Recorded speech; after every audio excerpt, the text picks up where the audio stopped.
Salam saudara semua dimanapun Anda berada.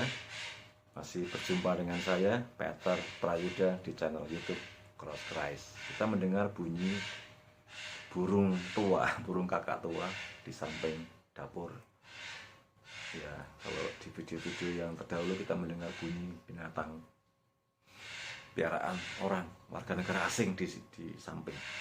Nah, kita masih membahas tentang maturity and immaturity, kedewasaan dan ketidakdewasaan.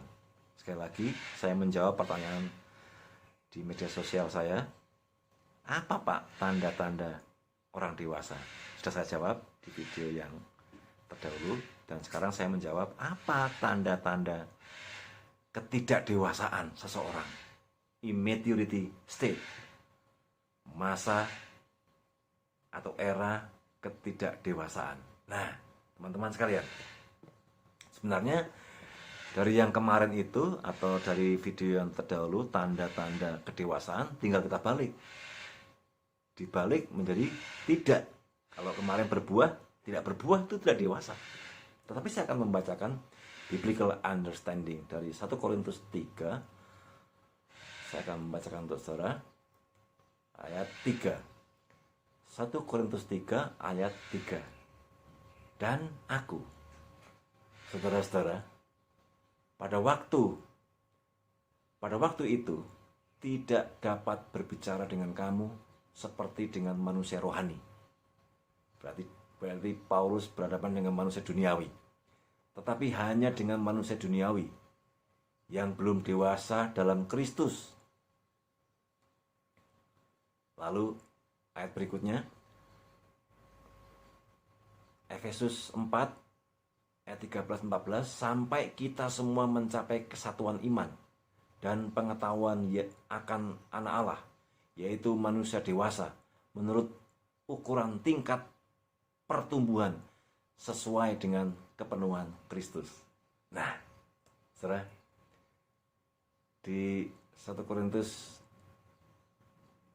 3 dikatakan, dan aku, saudara-saudara, pada waktu itu tidak dapat berbicara dengan kamu seperti dengan manusia rohani, tetapi hanya dengan manusia duniawi.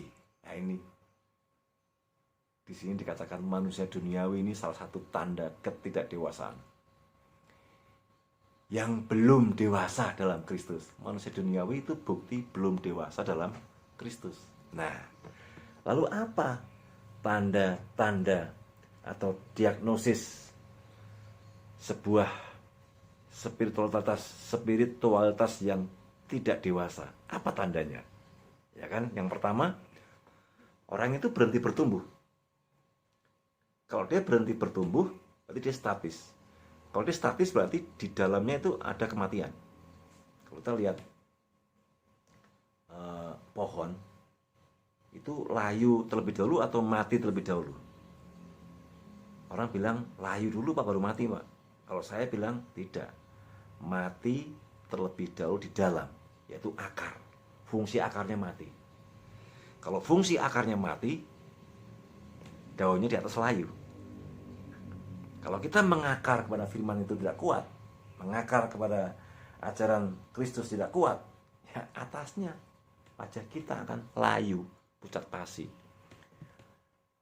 Tanda ketidakdewasaan atau diagnosis of spiritual immaturity yang pertama adalah berhenti bertumbuh. Orang itu statis. Ya kan?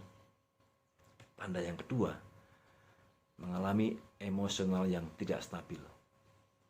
Baik emosional tentang doktrin, tentang pemikiran, tentang pola hidup, dan pola kerja atau pola pelayanan. Lain kalau banyak orang menolak kita karena kita jujur, menolak kita karena kita menolak ketidakjujuran, karena orang menolak kita karena kita menolak praktek-praktek amoral. Orang menolak kita rame-rame, mendemo kita rame-rame karena kita hidup benar. Itu beda. Beda, saudara. Lalu kita menjadi berhenti bekerja itu sangat berbeda. orang menolak kita karena kita hidup benar, bukankah itu seperti yang dikatakan Tuhan? Orang akan membenci kamu karena kebenaran, orang akan membenci kamu karena namaku, kata Yesus. Nah, lalu tanda yang ketiga dari diagnosis of spiritual immaturity, yang ketiga adalah orang itu suka bertengkar. Suka bertengkar karena mencari untung. Suka bertengkar karena ingin dihormati. Suka bertengkar karena kepingin dimuliakan. Suka bertengkar karena income-nya berkurang. Suka bertengkar karena dosa. Menutupi dosa. Kalau kita menjawab seperti Petrus yang saya buat videonya dalam Pentakosta, Petrus itu menyantrap, langsung menjawab. Karena apa? Tuduhan mereka tentang mabuk anggur di hari Pentakosta salah.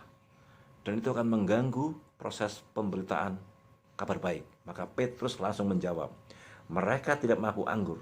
Karena sekarang baru pukul berapa? Kata Petrus. Saudara, itulah tanda yang ketiga tentang diagnosis ketidakdewasaan rohani, yaitu suka bertengkar. Ingat, kalau orang suka bertengkar karena gaji, karena honor, karena upah, karena soal pribadi, itu tanda orang tidak dewasa. Tapi kalau bertengkar karena integritas, bertengkar karena pelayanan dihinakan, nah kita harus pikirkan lagi. Yang keempat, pikiran duniawi. Kalau pikiran kita duniawi, itu tanda kita tidak dewasa atau mengalami penurunan kedewasaan. Dulu membahas tentang kemurnian pelayanan, sekarang sudah kaya, masuk dalam grup media sosial namanya Pastor in Style. Arlojinya katanya 2 miliar. Untuk apa seorang rohaniawan beli jam 2 miliar? Topinya 500 juta. Buat apa? Yang berharga itu adalah kepala kita, bukan topi.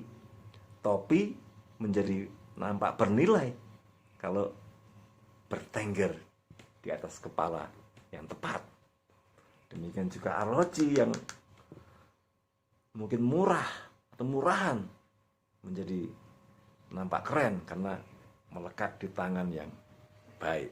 Nah, saudara-saudara, hati-hati waktu membangun yayasan, membangun pelayanan, membangun pekerjaan. Kita orang rohani, kita berpikir, berkata-kata seperti orang rohani.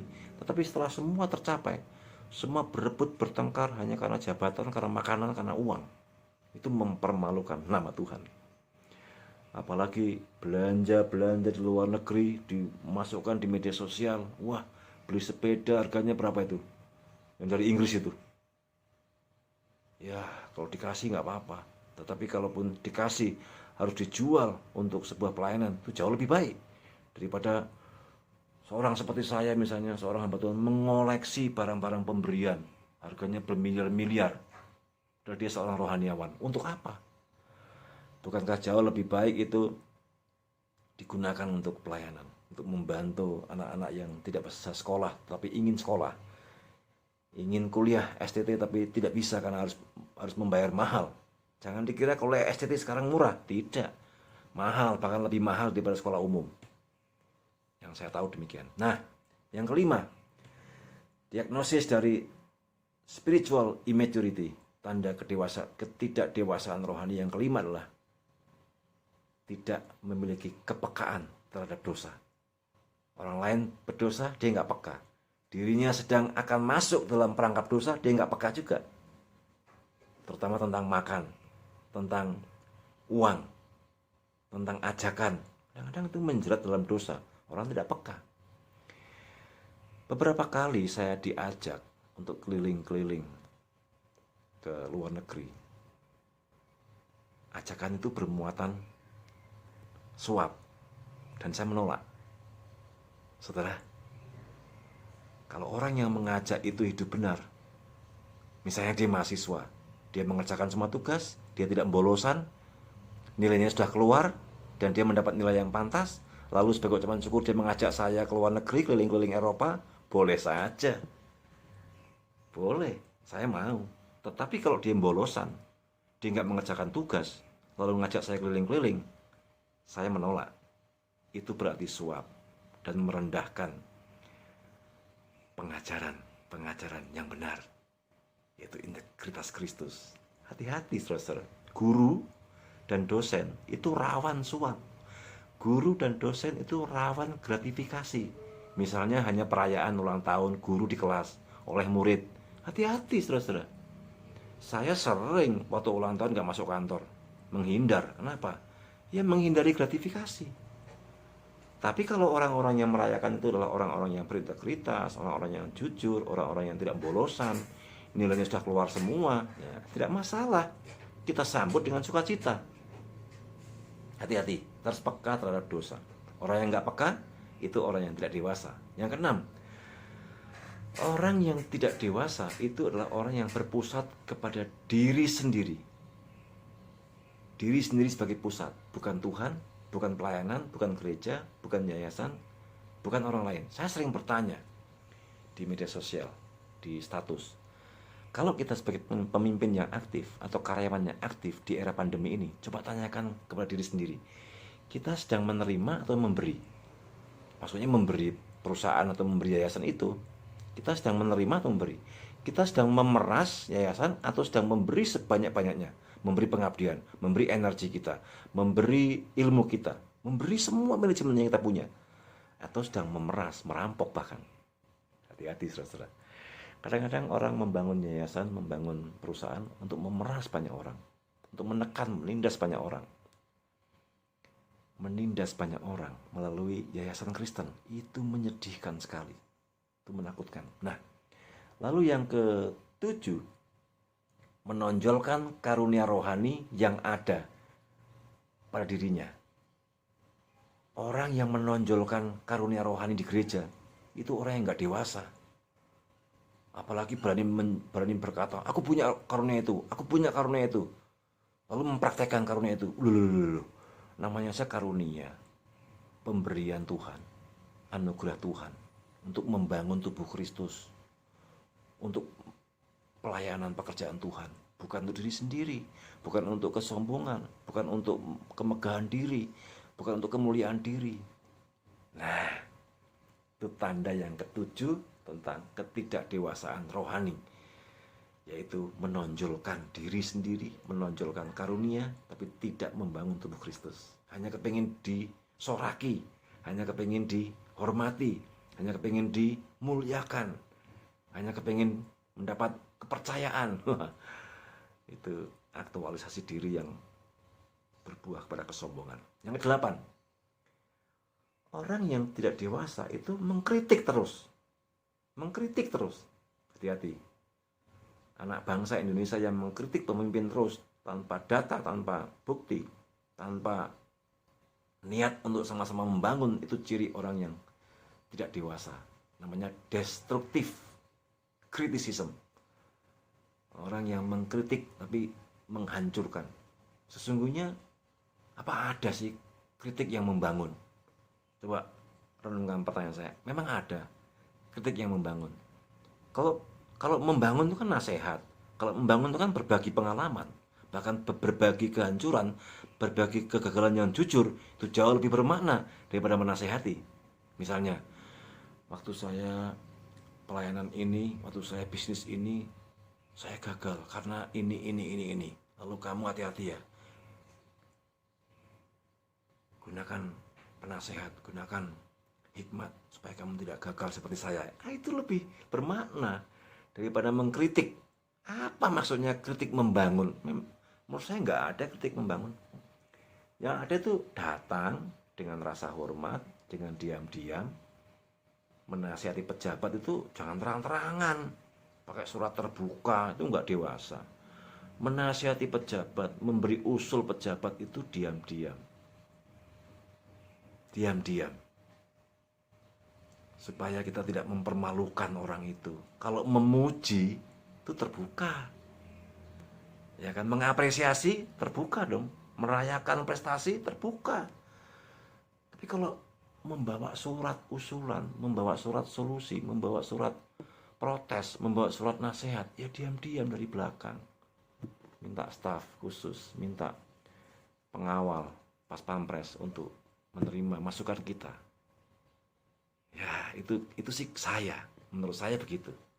Nah, tetapi orang yang mengkritik terus-menerus itu bukti bahwa dia tidak dewasa sama sekali. Nah, kalau 1-8 tanda-tanda ketidakdewasaan rohani dan secara psikis, secara kejiwaan itu melanda seseorang, itu berarti dia tidak dewasa sebagai anggota keluarga, tidak dewasa sebagai anggota tubuh Kristus, anggota gereja, tidak dewasa sebagai pelayan, tidak dewasa sebagai hamba Tuhan, tidak dewasa sebagai anak bangsa Indonesia atau warga negara. Itu apa? Orang yang mengkritik, orang yang menonjolkan diri, orang yang berpusat diri sendiri, orang yang tidak peka terhadap korupsi, terhadap dosa, orang yang pikirannya duniawi, orang yang suka bertengkar. Ini demo-demo sekarang ini. Orang yang suka bertengkar itu nggak dewasa. Apalagi pemimpinnya yang memprovokasi, yang mengajak orang bertengkar itu nggak dewasa. Di gereja juga begitu. Orang yang suka bertengkar itu nggak dewasa. Orang yang emosinya nggak stabil itu nggak dewasa. Orang yang berhenti bertumbuh itu nggak dewasa. Nah, saudara, inilah menjawab pertanyaan, apa tanda-tanda kedewasaan seseorang? Dan yang terakhir ini, apa tanda-tanda ketidakdewasaan seseorang? Silahkan menyimak. Tuhan memberkati kita sekalian. Dan jangan lupa like, subscribe, dan bagikan kepada orang supaya kita menuju kedewasaan secara bersama-sama. Kalau kita dewasa sendiri, bayangkan ya, kita senyum, orang memaki kita, 1000 orang menghujat kita karena mereka nggak dewasa.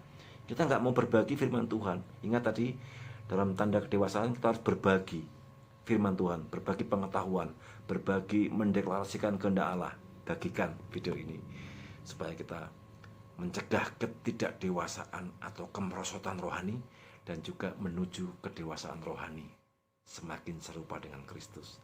Tuhan memberkati kita sekalian. Salam.